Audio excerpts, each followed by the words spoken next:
unboxing ASMR with my coaster and bottom half of the microphone. Sorry about that. It's been over a week since I've been here because I've been having a massively busy time, fortunately, in London, in the West End. Went and saw quite a few plays last week. Standing at the Sky's Edge, I must try and get that title right. The opening night in London. It was good, very emotional, good stuff. I also went and saw a play called Blue, which is, it used to be the Latchmere Theatre, I think. Was it the Latchmere? Anyway, it's now the Seven Dials Theatre, two-hander. It's come from the States, from the United States of America. Deals with sort of police brutality and it sounds a bit doomy, but it's quite funny as well. Let me just move this. I'm also trying to find, oh sorry about the mess. I'm also trying to find a better option than my iPhone. So if you've got any suggestions for a decent, cheapish camera, then please do let me know. As you may know, the whole point of us kind of starting this again is that we're trying to get to 1,000 followers, and we've got to 148 now, I think it is. Hooray! Once we get to 1,000 followers, we're sure hopefully get some income from YouTube, and then we can start to do some more theatrical productions, including an audio play, which the more I've thought about it, I've mentioned it a couple of times to you, the more I think it sounds like a good idea. And so apologies again, I've still got a bit of a sniffle. Also, thank you so much for your positive comments. It's really nice to sort of be a part of this community. I say I'm sure there are some horrible people out there, but so far none of them have popped in here. So thank you for your kind comments and your support, and please, if you haven't subscribed, do. I'm going to read more of a Charles Dickens story next time, but I wanted to do a bit of an unboxing because I've also realised from YouTube there are a community of people who quite like, let me see, things like this. Notebooks. This is a little Moleskein I got for Christmas as a little gift of my partner. Because I tend to use, this is the wrong way around, I can't figure it out, there you go. I tend to use notebooks a lot. I am a writer. I was about to say I'm not a very good writer, but I often tell other people off for that. As I mentioned before, my Christmas Carol did rather well in New York this year. And I thought what I'd do, I'd share a couple of things. One of the events I went to was at the Royal Court Theatre in Sloane Square in London. Oh, crikey, sorry. And it's a new writing theatre. And they also, rather dastardly, had a special offer on books. So, this is the fact that it came in. Concord Theatricals are the people that license a lot of productions nowadays. Samuel French used to be the bookshop. Used to be in Fitzrovia. It used to be, sorry, I thought someone spoke then. It used to be in Fitzrovia in London, central London. And it's not now. They've now got a stall. So they got money off books and I couldn't resist it. So there's a couple of weird things, lovely weird things in here. This was the first little book I got. It's called Postings by Jim McHugh. And I'm still not quite sure what it was. It's basically just $8.99. It was cheaper than that. But it says he was an editor for the Times. He wrote the Bible Main Common, Bibliomain column about collecting books. His private imprint, The Founding Press, published and collected writings by Henry James, William Empson, A.E. Houseman, Ben Jonson, and others. So, I won't go through all this now. And I think we're all right for copyright because it's like a preview. But it's just got interesting little postings, little jottings, really. Hastings Pier, formerly owned by an offshore company. You are giving a wrong impression of yourself. At least I trust you are. Well, I hope I seem to be. Ivy Compton Burnett, Heritage and its History. So it's full of amusing little quotes, which I won't go through all of them now. I met 10 students, 7 of them diverse, David Lammy. De Quincey Skeletons, absolutely de trop in good society. So you can see it's a little book full of little quotes. Quite like that when a dog walker in the woods explaining what his bracelet does. It tells you how many steps you've taken and that you need to exercise if you are too sedimentary. Your browser is deprecated. Please upgrade. Anyway, it's full of humorous little postings like that. So I got that. I haven't gone through it all yet, but it's quite a funny little, cute little book. Postings by Jim McHugh. And then this one, I kind of I've been meaning to get this for a while. Gregory Duran was the artistic director, excuse me, at the Royal Shakespeare Company. And he's written a sort of a memoir, a director's journey through the first folio. Some fantastic picture there of old Bill, a bit of a bust. And of course his partner was also Anthony Sher, very great actor. As you can see, this was £25, but there was money off all these books. And you can't help but think that, you know, buying a book is never a bad thing, particularly when you get free bookmarks. Samuel French Bookshop at the Royal Court Theatre. In fact, if you are a writer or a creative and you live in London, it's not a bad place to work, actually. The Royal Court Cafe and Bar downstairs. You go to Sloane Square, it's right next to a tube station. And considering where it is, the prices are quite reasonable. Before I got this incredible world corporate headquarters, which one day I'll share with you. It's also known as the broom cupboard. I used to occasionally go down there.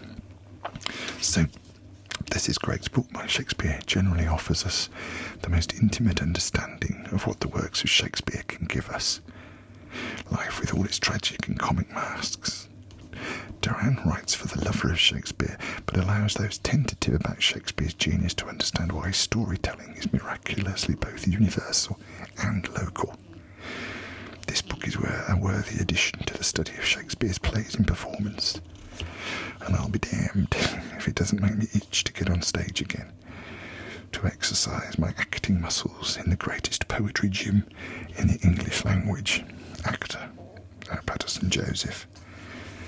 And again, I won't go through all this because I did like this first story that he writes in his introduction, Greg. Excuse me.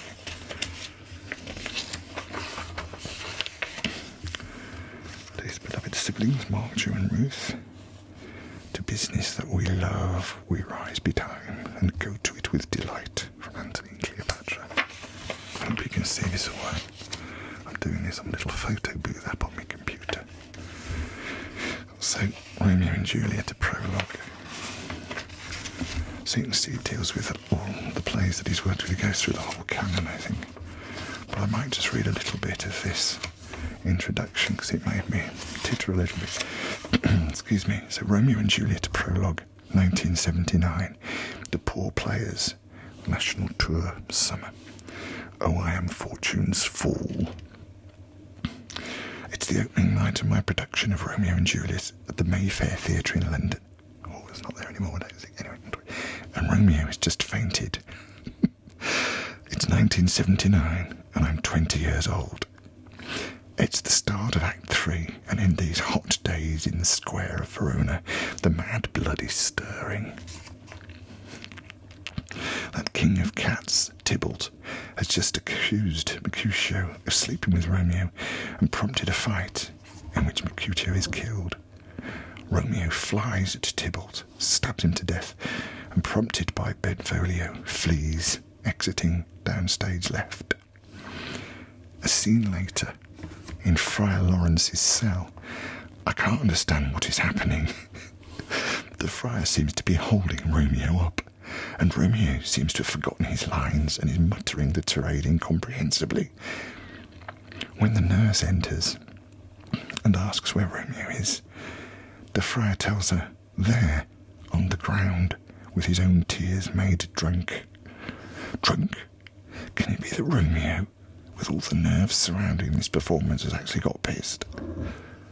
Unfortunately, unbeknownst to me, exiting from the previous scene with the line, "Oh, I am fortune's fool," Romeo has crashed straight into the wall in the wings, knocked his head, and passed out. Somehow, with the friar's help, he makes it through the scene. This is only one of a catalogue of disasters that haunts that night. Some misunderstanding that morning meant we'd not been able to get into the theatre to prepare for our glittering gala one-off performance. When we did get in, the set did not fit on the stage and had to be swivelled round by 30 degrees. There had been no time to rehearse, no time to do the lighting, or even run through the fights properly. Most theatrical productions have a fight rehearsal before each performance. We are an ambitious student company and have invited any number of influential arts folk to attend our debut. But as the 2 hours traffic of our stage threatens to drag on closer to 4, I see all our hopes draining away. My sister Jo is sitting next to me. She slips a reassuring hand into mine. By the time the show finishes, I have nearly wrung it off. That's it, I thought. It's the end of my career. And he just goes on to say, why is it the first day of any rehearsal is like the first day at school? I know exactly what he means. I've been in that room on that first nervous morning for every single Shakespeare play. So you get the style of it anyway. As I say, I think I'm all right to read you little bits like this.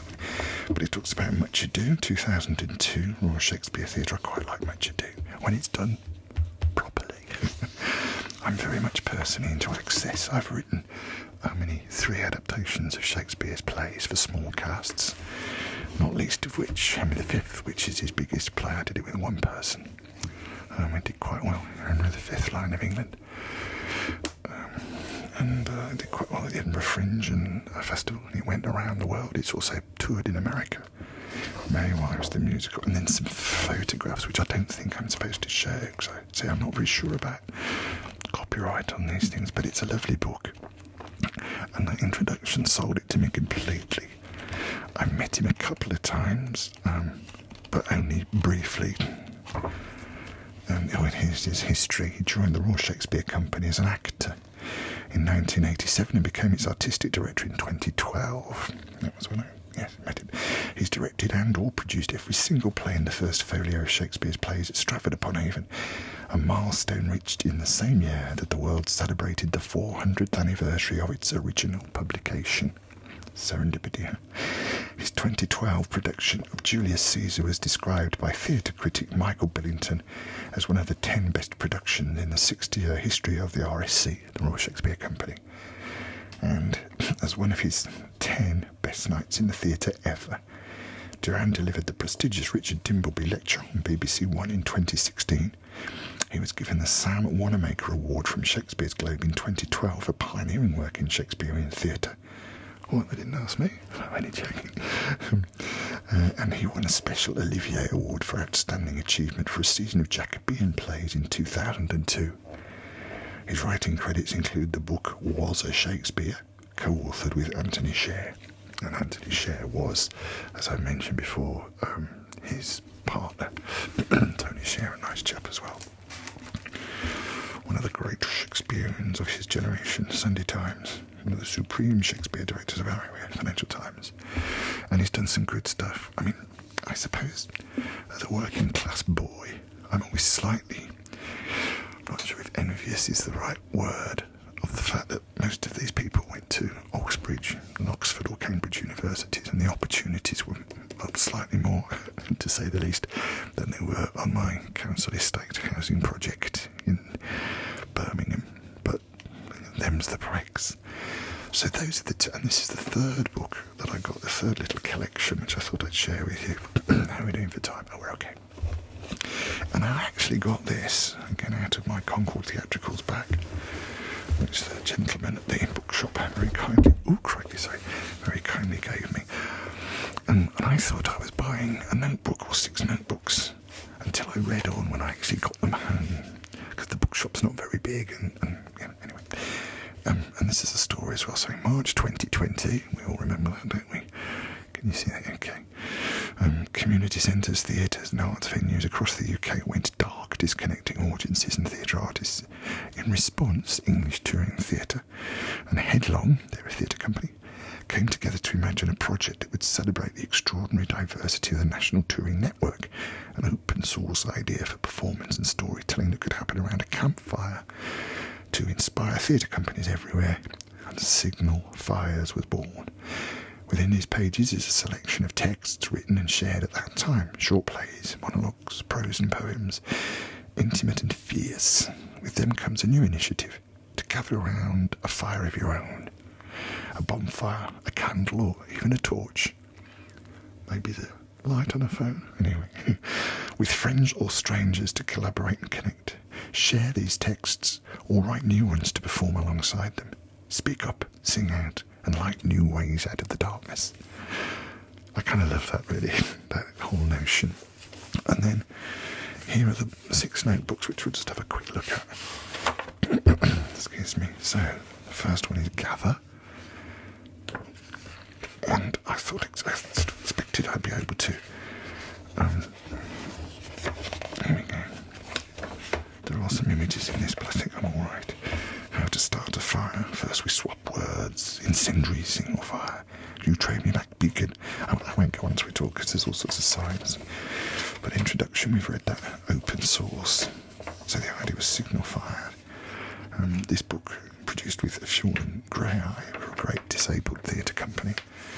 Headlong and English Touring Theatre on some of the stories that were told. So again, I won't go through all of these, but it also gives you space to make your own stuff. Blowing on the embers of community art. Yeah, things you could gather to make your own signal fire. 3 pages you can use. You can use the writing in these books to make a fire. I quite like that. Marshmallows, crumpets, or an autumnal cake. So it's toffee apple cake. So you can see it's a real kind of mix of all sorts of ideas and images. And then that was on the Gathering book. So I won't go through them all because I'm not sure if I'm supposed to. Kindling. This is the kind of, again, using the fire idea, how to start a fire. There is no heat in your heart, and each breath is brittle. If there is no heat in your heart, each breath is brittle. If passion has dwindled and all quarters feel lost, ask yourself, what can I break on the altar of my life? For there is the gap left behind, lies the first spark to a larger fire. Tom Burgess. Oxygen. And again, lots of little provocations and menus. So there's Flint and Steel, of course, is another reference to the fire. Spark, flame, and embers, which is what happens at the end of the fire.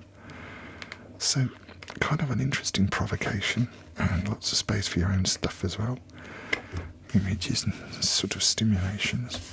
So that was my, excuse me, my stack from the Royal Court Theatre. When I went to the launch of their new season, I've got a new artistic director, David Barr, and I very kindly got a nice bag. But the other thing I'm quite excited about, which I'm going to share with you now, and I hope you let me know if this goes on, by the way.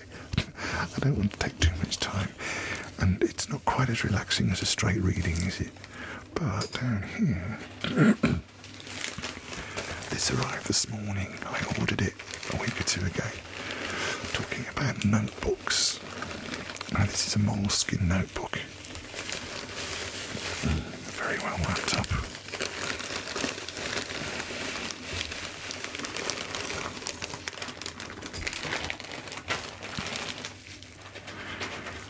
Yes, very well wrapped up. I think I ordered this directly from Moleskein. Pop a bubble. Maybe not.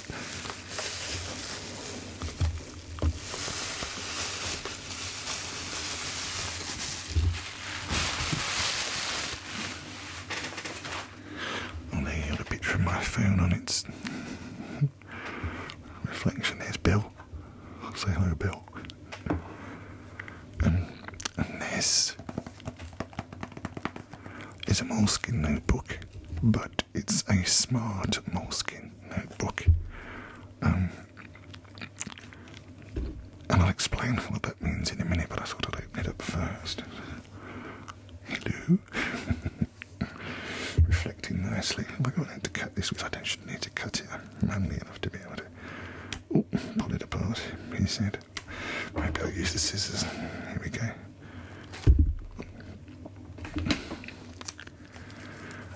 I've been kind of playing with the idea. Oops. So that's the kind of the little bit, as Moleskein is the brand, it's the smart bit that's interesting, a plain smart notebook that works with Moleskein's smart pen, fonctionner avec le stylo smart de Moleskein. My French is terrible. And on the back you have a little code that you can scan which tells you more about the smart notebooks. It looks like this is plastic. And yeah, I kind of discovered that I like the idea of writing longhand. I'm a fairly good typist, I don't mind saying. And I tend to, we're going to look at actually.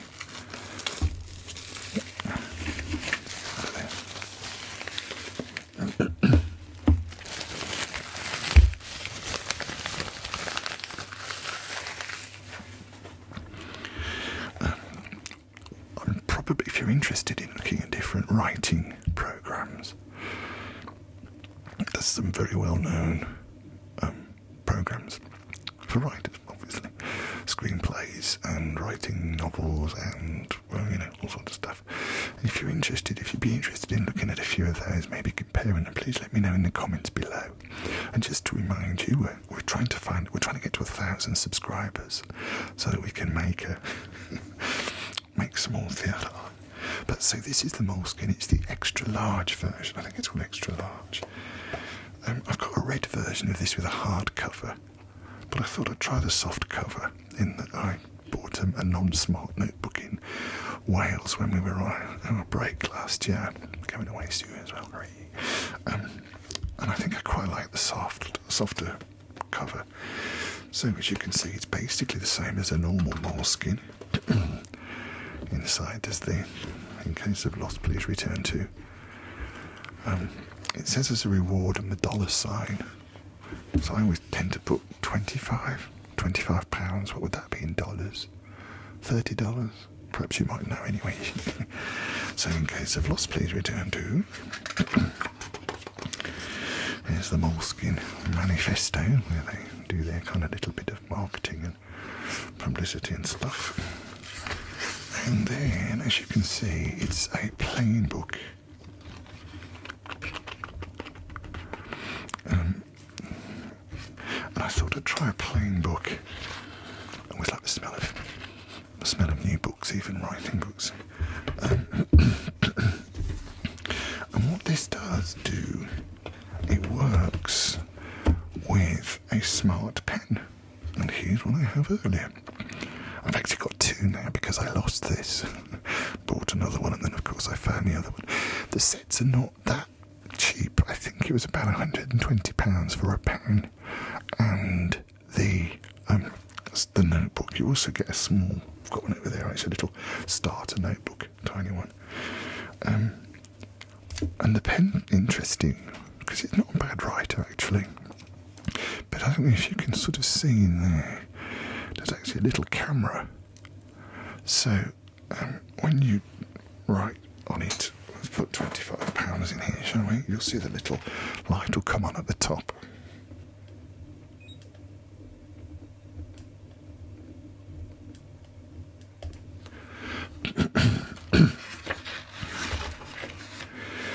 And I have, well, I can't show you my fangs, I'm using it to film this, but I've got an app on it, and you actually open the app, and it works with Bluetooth, and everything you write down here appears on the Moleskein app, which means you can digitise your handwriting.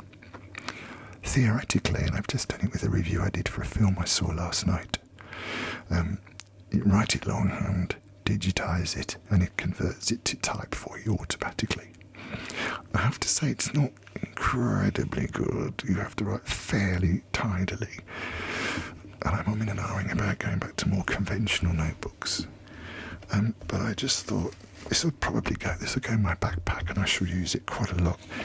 I don't know how you use notebooks, but I've been keeping a diary since I was, by accident, I don't quite know how it happened, and my auntie bought me a diary when I was 12. So I've been keeping a diary for 50 odd years. That's so old, and I'm not quite sure why, but I'm going to study a little bit more of it. I think it's to do as well with, I remember when I was working on a radio station, the boss said to me, he said, how do I know what I think until I've said what I mean? And I kind of know what he means. And actually writing stuff down sometimes, I gather now, I'm going to do a bit more research on YouTube, of course. It's actually quite good for our mental health, apparently. It also means I tend to use a diary here. Oops, it's by my keyboard. I've got a Moleskein diary here, which I tend to put sort of everything down on, and I do a to-do list every day. I won't show you it now because it's very boring for you. But I do a to-do list every day. And that's kind of, I know if I can kick through that to-do list, then I've achieved what I want to do. And then we'll turn this off. There you go. The light will go out. That's it. So, and then back into the pocket for later. So it's interesting, and I've started to do some blue sky thinking, particularly now I'm old. And this channel is one of the reasons that I got to it, my blue sky thinking. And I'm not quite sure what it was supposed to be either, but I tend to just write ideas down and join them together and see how it all sort of fits. And I think perhaps if you're an artist or a writer, or actually any sort of freelancer, part of the problem is that the glory that everyone else, I mean, my partner's a regular job, she has to be up at 6:15, she's an artist, but she has to be up early, a regular job. The glory and the agony of working for yourself is that you don't really have anyone telling you what to do, which means you don't need to do anything, which could be disastrous. So it means you've got to force yourself to make things happen. If you don't do it, it just won't happen.